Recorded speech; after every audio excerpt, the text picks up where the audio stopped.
Welcome to The Real, presented by Bleacher Report Sports on Max, the one to watch. CJ Mccollum, can you walk us through what you did to Dirk Nowitzki here?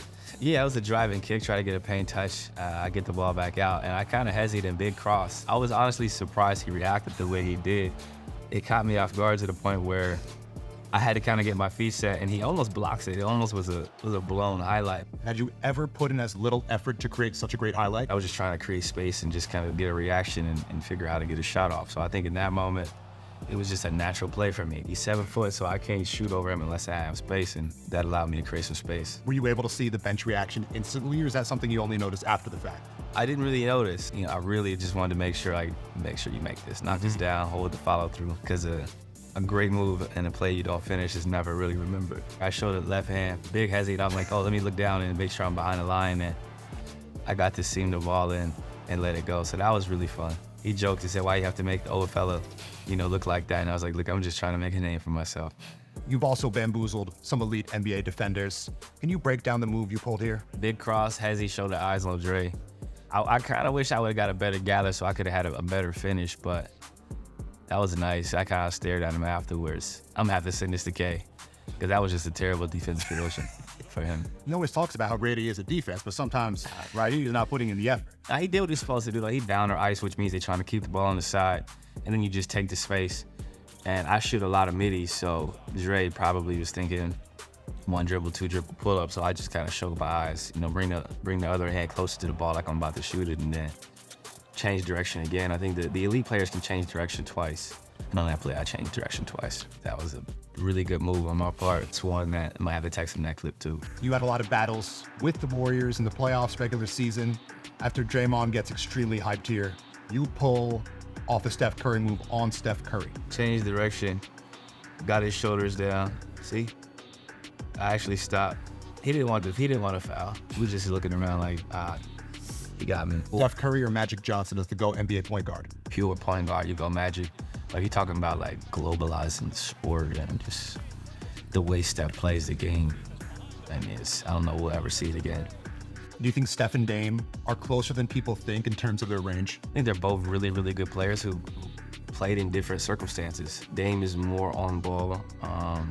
Steph is more off ball, but can also play on the ball. His ability to be a threat on the ball and then pass, and that's when the play really starts, it just takes him to a different stratosphere. So I think that's what makes him better than most, because he can beat you with the ball in his hands. He can beat you cutting, moving, spacing, and their offense is poetry in motion. So it's a beautiful thing to see. What are your thoughts on Dame to the Bucks? I think it's dope. He said he's always wanted to win a championship, and I think this gives him an opportunity to do that. But I think it was a situation where all good things must come to an end at some point, and it was time for that to come to an end. Do you think they'll make the NBA Finals? I need to see body of work. On paper, they look great, right? Obviously, the depth, figuring out back a point guard, figuring out some of those things is going to be important. The healthy Giannis and Dame, I say Eastern Conference Finals at a minimum. You left a trail of bodies in your wake, but this one was one of the most severe. Dante DiVincenzo, what happened here that left him crumbling to the floor? Basically, we fighting for space, and big stop, and then, I see like I got space, and then John Henson almost blocked. I had to go float super high. But that was a fun play for me, because not only did he fall, but I was able to finish the play with a floater, and I think I had like 40 in that game. Did you let him know on the other end of the court? Nah, there's nothing to really say after you make somebody fall like that. I think it was a combination of a good move and him slipping. I think he slipped. We've all been victim to good moves, and being able to get crossed up and stuff like that is a part of the game. If you play long enough, it's going to happen. Throughout your career, you've proven to have ice in your veins. On this specific play, is this what coach drew up, or are you just calling your own number? So this is a curl action. So D's going to curl off, right? Look for the ball, and then I'm popping for it. And once I caught it, like it was thinking, get to the cup and score. I really wanted to be the Dallas Mavericks. I was a rookie when Wesley Matthews was the starting shooting guard. So just being able to show growth, right? Like, I've learned how to develop as a player, how to get better, and how to make plays. And the funny part is I better make it because D is wide open. You just said when you caught the ball. I just knew I was going to split and fall, but the other thing is you don't want to throw somebody a grenade. I had to go in that game, and hence why they put the ball in my hands with one of the best closers on the planet, on my team. All right, so it's rare, but it does happen. Even the greats make mental mistakes. So this is when I took flight. Can you break down one of your rare slip-ups? I went back, and I cocked it back like I was really about to Showtime, and Mel followed up for me, thanks 7. And after that, I went back to the room and did some calf raises. Now, I noticed you called Melo 7, even though he was 00. That's just what you're used to seeing him as. Yeah, 7, 00. 00 was nasty, but I did actually get a jersey. That was nasty. That's a nasty That was number. a nasty look. Oh, but no, it was really dope playing with Mel. Mel was my guy, man. Shout out to Mel. Really good dude. Really good dude. It was a good experience for us playing together. It would be hard to say based on that clip, but is your bounce underrated? 2K that does me a disservice because I don't dunk in games, but I'm gonna start dunking in games now because it's crazy. Like to have like a 30 or 40 dunk rating is insane. Like if you can dunk, you should at least be over a 50. I can windmill, I can dunk through the legs, I can do 360s, I can do all that stuff. I just don't do it in the games. I like to save my energy. But now I'm gonna start dunking on fast breaks and like backdoors and stuff and try to get my dunk rating like more respectable. You said you haven't racked up too many dunks throughout your career, but we found some pretty jaw-dropping highlights here. You dunked on the entire Lakers squad. Do you remember this moment? The lane kind of opened up. I was trying to get Mo Harkins. Shout out to my guy Mo Harkins. I was trying to get Mo a post touch. Yeah, Alonzo ball on him, and then Josh kind of looked as I did cross through the legs, and I seen the lane open up, and I was like, "Ooh, I'm gonna go get me one." And I had to kind of reach. Ooh, see the reach, and then fingertips. My teammates couldn't believe I dunked it. See, send this to Ronnie, man. We got you, Ronnie. In traffic too. Like, I just want to be able to dunk on a video game. You can dunk in 2K. I can, but it's just like they package this trash. And here you caught Luka Doncic slipping. Actually kind of bodied him. Oh, that was nice. I don't even remember this. I've been playing too long. I came out of the corner and this was another play where DeAndre hard hedged, so I split and then I looked and I seen Luka. Luka's the rotation. You know, he's the outside defender. I'm like, he don't want to play defense. Most guys don't want to be at the rim. They want to be outside the charge circle because now you can take a charge. You can stop the flow of offense. But when I see him down there, I said, I got to dunk this. So fans don't often reference your defense, but against the Raptors, you say, give me that shit. See that for this? Give me that. That's Scotty Barnes. You know, Scotty is athletic. He's like 6'8". Give me that and I block it with the left. When they come off the screen and roll, is that what coach tells you to do? Pick and rolls on the weak side. Somebody has to rotate to take the rim. And generally speaking, the big is at the level because guys shoot so well in this league. You got to be at the level or at a drop. Even if you're in a drop, the pocket pass is still kind of there. So the backside has to rotate over. On this particular possession, I was the backside, so I got to rotate over. But I'm only like 6'4". So if I rotate too late, I'm getting dunked on. Is that one of your better defensive plays in your career? At the rim, yeah, sure. I mean, I've had like good positions like on the ball or fighting over screens, but at the rim, yeah, because he would have punched on me. I'm sure I got some clips of getting punched on where I rotate too late, and it's just like nothing you can do about it. You returned to Portland, you put the Blazers on notice. What made you holler at Dame here? I always be talking trash, so we guard each other in practice for 8 years and me just talking trash. And I can't even remember what I said, but I know I said something like, I can't believe I got this man guarding me. Like, are you stupid? But yeah, that's just the way I play. It makes the game more competitive. It makes it funner. And I'm sure they enjoyed it. Dame was on $1 million worth of game and said you were low-key one of the spiciest trash talkers in the league. Can you confirm this, or do you have any go-to lines you can share with the public, or is this all private? No, it's definitely private, but I think it's just my DNA, right? Like, I love to compete. And for me to make a living playing basketball as a kid who went to Lehigh University in Canton, Ohio, you have to have a chip on your shoulder. You got to be the aggressor sometimes, and you got to be fearless. And I think for me, it's just the mentality. It's what I grew up in Canton, Ohio, and being a younger brother. You got to fight for what you want. I think people were surprised by that because you do seem to be a mild-mannered player, but what went down between you and Alex Len? A minor, very minor Shout out to scuffle. Alex Len, man.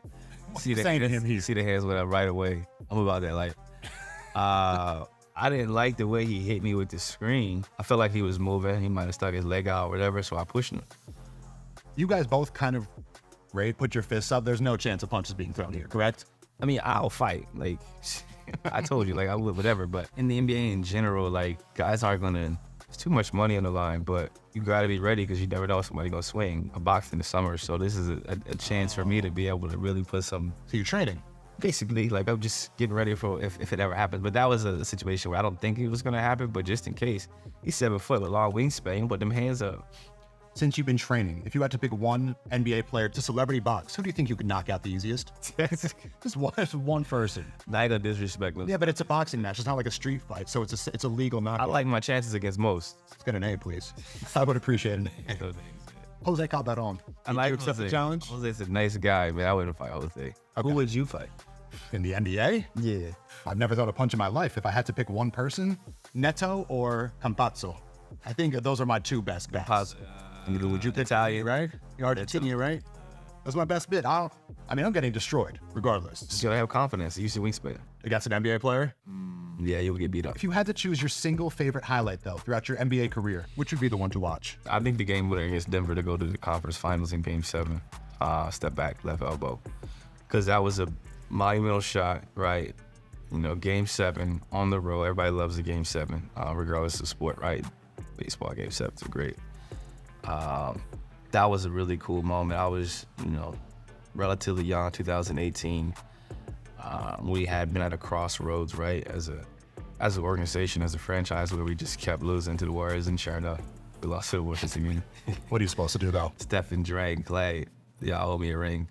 It might just be your game, but you seem to be one of the only players that actually implements those Chris Brickley training sessions in real life. This move, I feel like, is a perfect example of this. Yeah, in the clock, big cross, Hezzy. Great feet. Excellent feet. Kids got to study this right here. I think the crossovers is just me over dribbling. But once I get into the paint, it's the patience, the pump fake with the reverse pivot. Very, very patient. I always tell people, you can be fast and you can be quick, but you can't move in a hurry. Like, you got to understand spacing, you got to understand spots on the floor. And you got to know your personnel. Like, the guy guarding me is very athletic, right? His only hope is to get a contest, because I'm a guard. You're not going to take the ball from him, so he's going to get a contest. So you got to be able to shot fake at the end of moves and be able to use pivots. And on this possession, I did both because I had to, but also because I felt like he was going to jump. So you teamed up with Thanos of the NBA and Zion Williamson. At what point do you decide to throw this lob? Right now. Yesterday. The funny part is I finally completed one. I have been throwing the ball too high, which is very hard to do. It's very hard to throw the ball too high for Z. And we made eye contact, and then he started, running how he runs. And, making the eye ooh, throw it. And I was like, I see you, big fella. Keep running. And you just throw the ball up close to the square. He goes and gets it, and it's easiest assist of the game. Is that an easier decision to throw it so early compared to anyone else you've ever played with? Yeah, who would have thought alley-oop to that could jump like that? Is he the most athletic specimen you've ever come across in the NBA? Him and Brian. And we're not even seeing peak Brian right now, and he's still averaging 28. But peak Brian is stages, right? You got young Brian in Cleveland, where he scores 20 in a row on the Bad Boy Pistons. That's young Brian, but crazy athletic. You watch him dunking, it's insane. And then you got Miami Villain Brian, which is freak athlete, 42 from 3. And then you got, this is for you, Cleveland Brian. He comes back and wins a chip. And then you got Laker Brian. So it's faces of Brian where they just 20 years of this greatness. Yeah, people definitely take him for granted. Z is a physical specimen, man. 4'5", 40, 45-inch vertical. Where do you find that a guy that's fast and athletic and strong? So hopefully we can connect on some more lobs this year. Right, so you're not afraid to go back and forth with the fans. Out of all of the people that mention you, why did you select poor Jennifer? When I play our game and talk, it's do you know that I'm trying really hard? This is my livelihood. This is how I eat. But it's just random responses. And it's funny because we get so much praise, right? There's so many people out there that are fans of us and love us, and sometimes we give too much attention to the negativity. And that was a moment where you're just looking at me that was a genuine response. I wasn't even trying to be funny. No periods. I think I was in the city at the time working out in New York, and I'm just what is she talking about? You linked up with her in person, I believe, too. Did she keep that same energy? She did. Think about it. Me responding to her got her at a playoff game in the Oracle. On set. On the floor. She's the floor. I'm working out. I'm it's Jennifer. I'm Jennifer from Twitter? Who I don't know. They introduced her by one name, like Madonna? Like Madonna. She's a one name. It was crazy. But that's the power of the internet, right? Where else in the world can that happen? And you go to a finals game. I'm imagining it was free. You're welcome, Jennifer. All right, CJ, thank you so much for joining us. No problem. Taking us through your best and some of your worst highlights.